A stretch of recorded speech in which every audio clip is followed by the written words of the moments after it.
Ready to make a difference? This is the Palm Harbor Chamber of Commerce podcast, where we connect you with the stories behind our local businesses. Welcome to the Palm Harbor Chamber podcast. I'm your host, Kert Rhodes, and today we have the infamous Edgewater Insurance. Justin Levey, Mike Alvarez, welcome. How you guys doing? Good. Thanks for having us. Yeah, Good. thank you. Let's dive into it. Who is Edgewater Insurance? What do they do? Where are they at? Where are they located? I know you're the owner. Yeah, I'm the owner of Edgewater Insurance. We're a property and casualty insurance company, which means we mostly focus on home and flood insurance. We cater to basically real estate transaction professionals. That's what we're mostly focused on. So anyone that's going to be purchasing a home most likely is in the market for insurance for that transaction. So that's where most of our locations are as well. We have 4 locations in the Tampa Bay area, all in real estate offices. Our main location is Clearwater, KW Clearwater, which is on US 19 and Curlew. Yeah. Okay. Yeah. Awesome. So, what does your typical client typically want?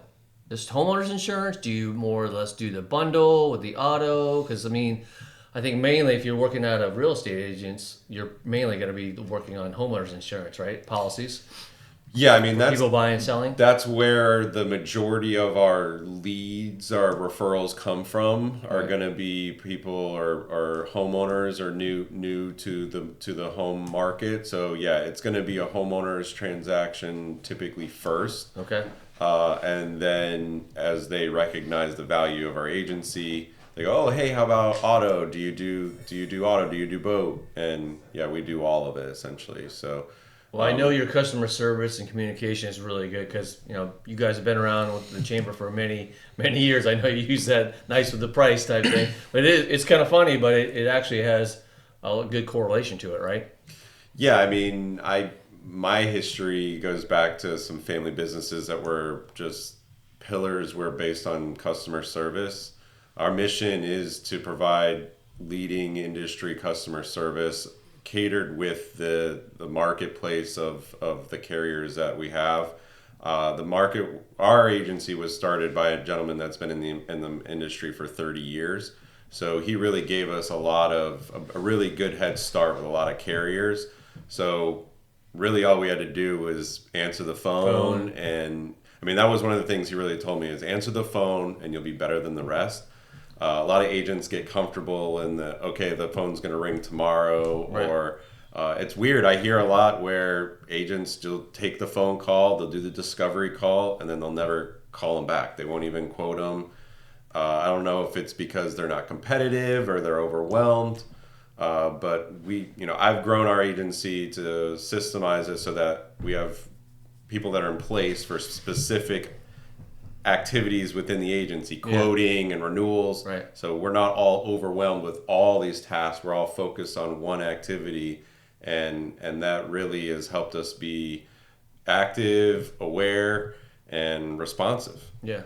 I think that's interesting because I would like to go through a quick experience. So if I'm buying a home and I call Edgewater Insurance and I say, hey, listen, I'm looking to get a homeowner's insurance policy on my property.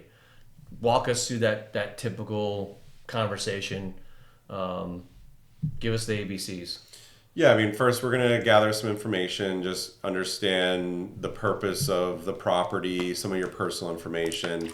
But then we would go into, typically we would get that information and then spend some time shopping with all of our carriers. So gather information and then give you a call back maybe in 20 minutes or an hour, something like that, just depending on how busy we are. Right. But essentially what we would want to do is capture the information, quote the policy, and then come back to you and explain what the carrier is offering, what the limits are, and what the coverage basically means. Some homeowners are experienced in that activity, right? And they don't want to hear it. But then you have people that are new homeowners, first time homeowners, and they have no idea what they're buying, and what it's for. And what essentially, all right. They're getting is a price. Right. And some agencies will literally fill out an Excel spreadsheet and say company 1, 1200, company 2,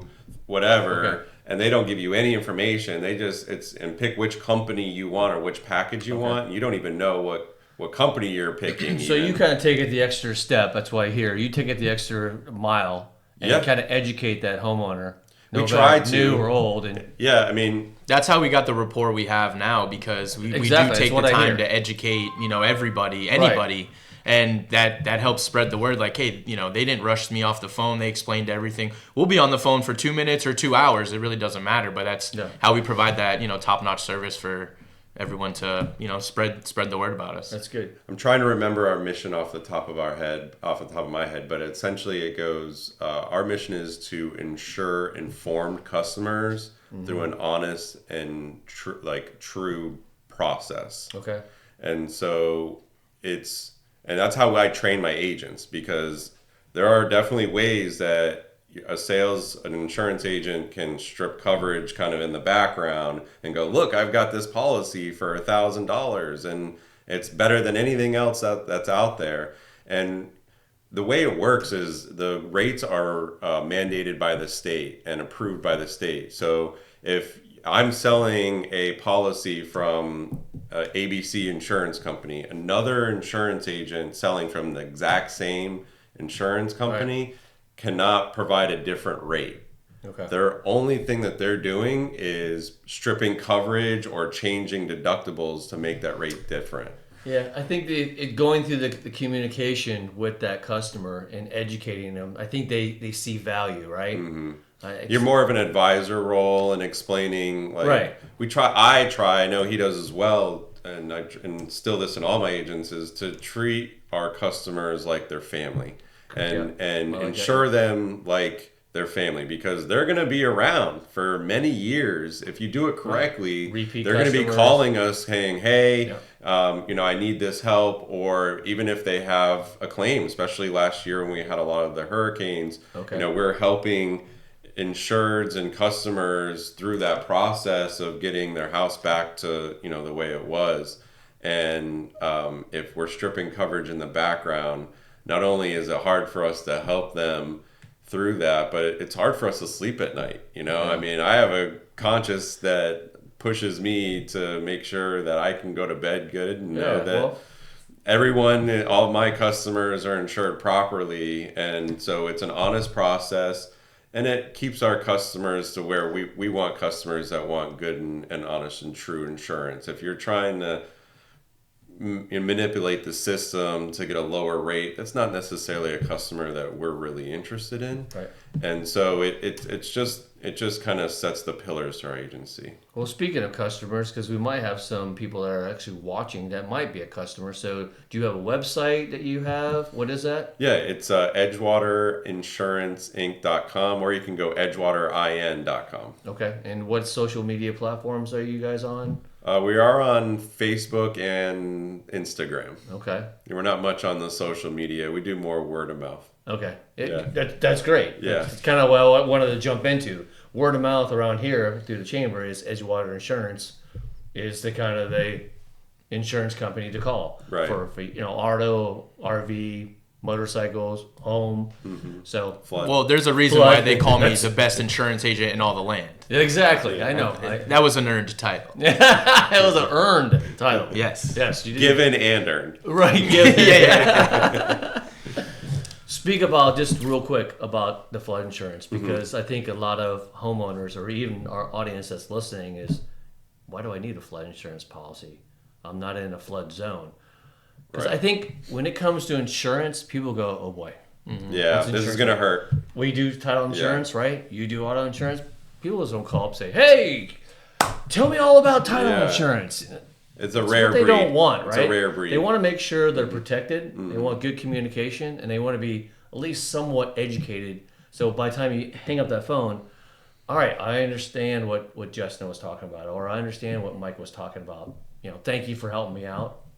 We'll move on to our next customer. Yeah, I've been on top of this. I've been on top of this mountain for a while, especially before the flooding happened last year. A lot of the data said that we could experience a lot of flooding in our area, and that for an insurance agency standpoint, you want to be insured for as much as you can afford, essentially, right? And I think that's somewhat of the concern. Everyone wants to be completely insured so that they, again, can sleep good at night, but not break the bank. And that is something that, especially buyers and people interested in moving to Florida are concerned about. They're hearing that, the insurance in Florida is astronomical and it's so expensive that I'm not even going to look at that.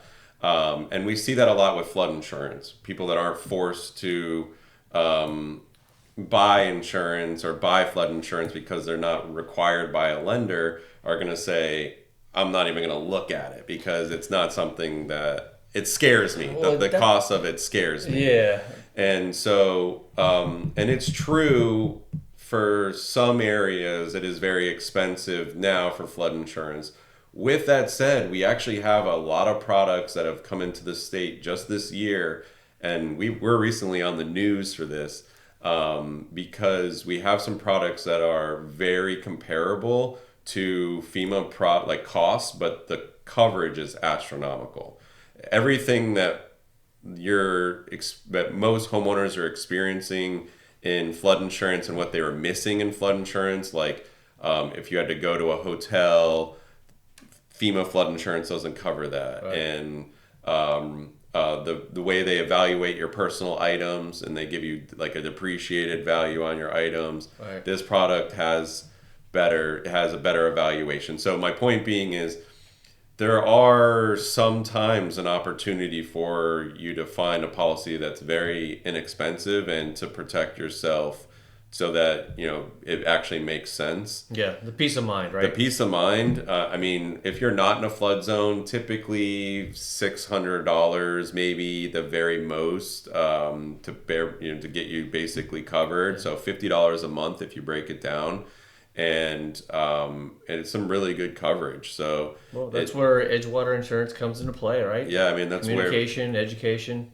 We really have every carrier in the state when it comes to flood insurance. So and you're going to know more than they do on their home, anyways, right? Because you have everything probably in front of you. You have all the logistics. They just say, I own a home and I have a garage opener and a front door and a key and this is my house. Well, they say I'm not. They don't know the kind of logistics around it. I'm not in a flood zone, so I'm never going to flood. I didn't flood last year, so I'll never flood. Yeah, people just don't keep up to date on stuff. Well, reality is it comes down to drainage. Yeah. And we saw a lot of areas in the middle of the county that had nothing to do with storm surge that flooded. It all came down to drainage and not being able for the water to leave the neighborhood. Yeah. And something like 40% of FEMA flood claims come from non-flood zones. I know. Like all of Florida is susceptible. Multiple times, yeah. Well, that's good information. All of Florida is a flood zone. Yeah, we are a swamp. There is only elevated flood zones that are required to have flood insurance. Right. But all of Florida, I say, it floods in Orlando. Yeah, we could sit here probably for 12 hours and nonstop, about insurance. Flood insurance. We don't want to bore everyone out there. We got 11, folks. We got 11 hours. Right. So with that being said, let's kind of flip the script because I know you guys got involved in the Palm Harbor Chamber. Mm-hmm. Heavily, yeah, exactly. And you didn't just step into the, dip your toe in. You actually, I think, in my opinion, you jumped in the deep end, which not a lot of people do, but they see the benefit. Mm-hmm. So, what do you think is the benefit of being part of the Palm Harbor Chamber? Why did you become a chamber member? Why did we become a chamber member? Yeah, start there. It was instilled in me through other networking groups that it was a good idea to leverage local networking. Okay. And there is a combination of like your network, like you pick like a BNI or an NPI or something like that. Your local network, like the chamber. Yep. Your business association, like mine is a Florida Association of Independent Agents. And then your Golden Goose Referrals Association. So you have all four of those, and it really lifted our business like tremendously. Yeah. I went from being a one person I made like $3,000 the first year doing insurance. It was no one knew me, And now everybody does. Right. And so that's not a bad thing. Yeah, it was just really the missing piece of the puzzle, really. Yeah. I think what's your experience so far with being a part of the chamber? I know you've been part of the honorary mayor, which I was great. You did a great job of that. But share kind of a short experience of the chamber. Something that kind of really pops in your head going, yeah, this is why I'm a member. Well, it's really to the chamber's detriment, actually, because I joined, obviously for business reasons, but I had all kinds of social anxieties and stuff like that. So, as opposed to dipping a toe in or jumping right into the deep end, I was like, well, I want to overcome this. If I want to be a great salesman, I got to get comfortable with people, around strangers, doing things I've never done before. So I got a lot of like the relationship building to me is the best thing. And when I first approached, when we joined the chamber, I was the quiet kid in the corner you'd make fun of because I'd wear a flannel in 100-degree weather. And now, you guys can't shut me up. I'm bouncing around tables. I know. Last night, I was running around with QR codes, making sure you vote. Don't forget to vote for, all the food at the Taste of Palm Harbor. Yeah. So, yeah, that's what I got out of it. That's, what I continue to work on even. You're never done growing. So the bigger the chamber becomes, the more events we attend and the more annoying I am. I think you're definitely out of your shell. Yeah. In a really good way. Because if you reverse a couple years, like you said, when you came here, you were that quiet kid behind the curtain. Yeah, Now you are. I had to pull him out of the curtain. Right now, you're like, oh my gosh, I want to be out there. I want to make sure everybody knows me, which is a great thing. So that's a good attribute to being. Yeah. Part Plus, of the chamber, right? like I would say too, for me, I would say I'm like sentimental in a way, but. The things that Palm Harbor has done for me, it's elevated me professionally and personally. It only feels right to give back. So I do what I can at every event. I can't imagine not being in the chamber down the road. So you got me till I'm gray. That's great. That's great. I think you guys, 2022-ish? Something 23? like that. Yeah, a few years. So you've been in there for a few years. I've been here for 7. So it's very interesting to watch people evolve from starting the kid behind the curtain to now, hey, I'm the focal point and I'm doing insurance. So you agree I should have a statue in the roundabout? No, I mean we're even we've launched like a little sub chamber, if you will, for the chamber again to just give back to what it's given to us, the young prophets. I'm glad you brought that up. So let's bring that in for a couple minutes. What's that all about? Well, we had an idea. Do you want to go? Yeah, so sure. I mean. So it was more or less the idea of an incubator for the chamber. We wanted to find a way to bring new members. I mean, it was always a goal to bring new members into the chamber and to grow the chamber to something, it's just mutually beneficial for everybody. So growing. But I don't want to interrupt you, but not the newer members per se, but it's always the newer members that were the younger. Well, it's always a goal, but it was another idea to bring it even a step further, to bring in new business owners and younger business owners or professionals is another avenue to just, I mean, through mentorships and events and other avenues that would excite the younger population to join. But then it also entices them to and recognize the value of the chamber. Exactly. And so it's a win-win for everybody. It is. They get the mentorship, they get access to things that they need to grow their business and tools to grow their business and kind of launch their business in some avenues. But also then be introduced to networking and the chamber and giving back to the community. Yeah, and so you're killing two birds with one stone, in my opinion. Yeah. Really, when you come here, that's the interesting part.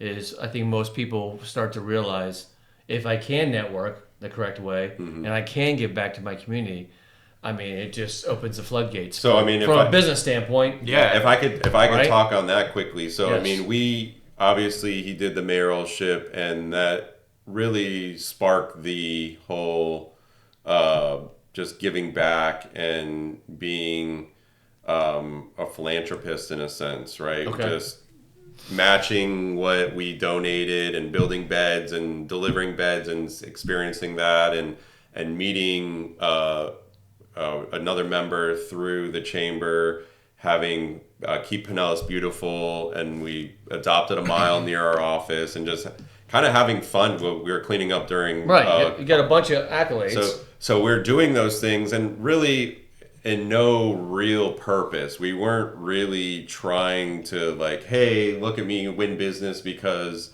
I'm doing this. We were doing it in a sense to have fun, give back to the community, part of the special sauce, if you will.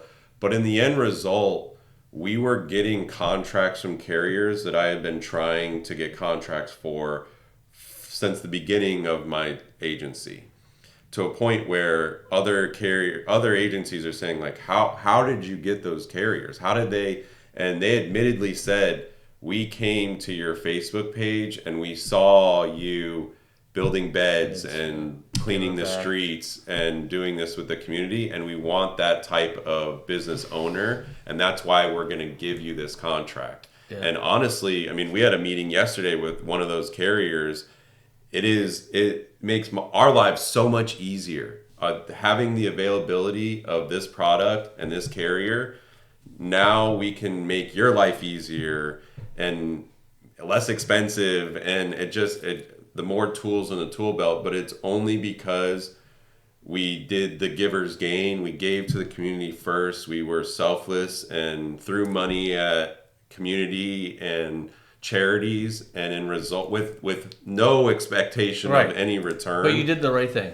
But in return, it did bear really amazing fruit that will honestly feed us for years. And that's what I want our audience to really understand is the chamber. When you go out and adopt a road and clean up the streets and make beds for young kids that are unfortunate. You don't know who you're going to know or who you're going to run into. Exactly. Or you don't know who's going to be on your... Exactly. The key to that, though, is for everyone listening at home is you have to put it in, though. You only reap what you sow. There's plenty of people that are in the chamber but aren't involved, and sure, maybe they get something, but the real value of being in the chamber is being a part of the chamber, being active in the chamber. That's when you really get He used to stand up and say, "I'll clean your gutters, I'll walk your dog." Yeah. I'll shovel the snow, something like that. Yeah. I wouldn't stand up and say that, but I mean, hey, if that's what it takes to get your name out there, and we've found more benefit and more purpose with some of the local charities like Sleep in Heavenly Peace and Keep Pinellas Beautiful, but we're still out there. We've Ronald McDonald House. We've done a few different things. That's giving back. I mean, find your charity. It's so powerful, though. It really is. It really is. I mean, because it resonates so many different ways. Especially in today's day and age, a lot of people need help. You're surprised. Oh my God, these brokers are calling me. It's like, oh, we want to. Yeah. We can now use your services. They're almost impossible to get a contract with. Yeah. I mean, it's just... Yeah, and you look back and you're like, how did we worked so hard to try to get these people, and they wouldn't allow it, but then they see all these services that you're doing through the chamber. They have this impossible process for you to get a contract. You have to develop a business plan, and you have to go through years of a book of business to show how much experience you have, and you do all that, and they basically tell you nothing. They ignore you. There's a lot of ways to network, right, for yourself. I mean, you could do a lot of different ways. You grind it out really hard and really beg people for the business. But I think on the flip side, when you go out and help different agencies, it's about relationships, really, when it comes down to it. Our Feast Food Pantry, which is our local food bank, if you will, through our community. There's so many different things that the chamber is involved in, throughout the whole year. Yeah, I mean, it's nonstop. Yeah, it's right? nonstop. It's just you got to pick your moments on what you want to be at, but that's fantastic. So thank you for sharing those. Yeah. So we only got a couple minutes left, but our audience that are listening, what would you say? Hey, I'm a chamber member because of what, but why would they want to become a chamber member? I mean, you get to meet the kids at Edgewater. Yeah, the kids. No, it's a really fulfilling thing in many ways. I mean, you get business from it. I have new friends. I have new referral partners where I am now an I got a guy. Someone's like, hey man, my fence fell down or whatever. Like, oh, I know a guy. Yeah. It's the ability to, it's self-growth, and then, growth around you. You're helping others grow and get better at their stuff too. Yeah. I would say there's so many benefits to it. It's so hard to pinpoint. I mean, I personally learn about local events that are happening through the different, like the business before hours or the community breakfast that we have once a month.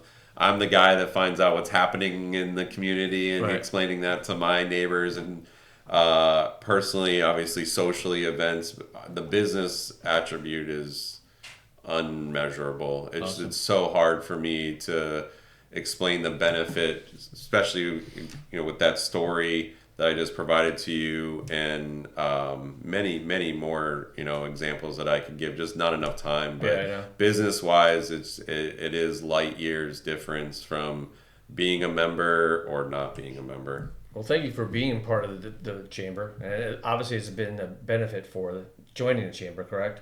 So again, your website, edgewaterin.com.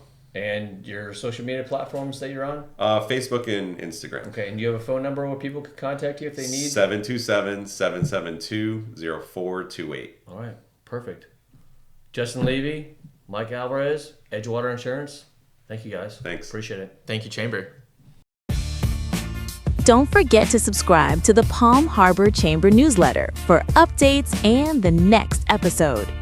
A big thank you to our trustees for their incredible support. This podcast was produced by ABS Photo and Video.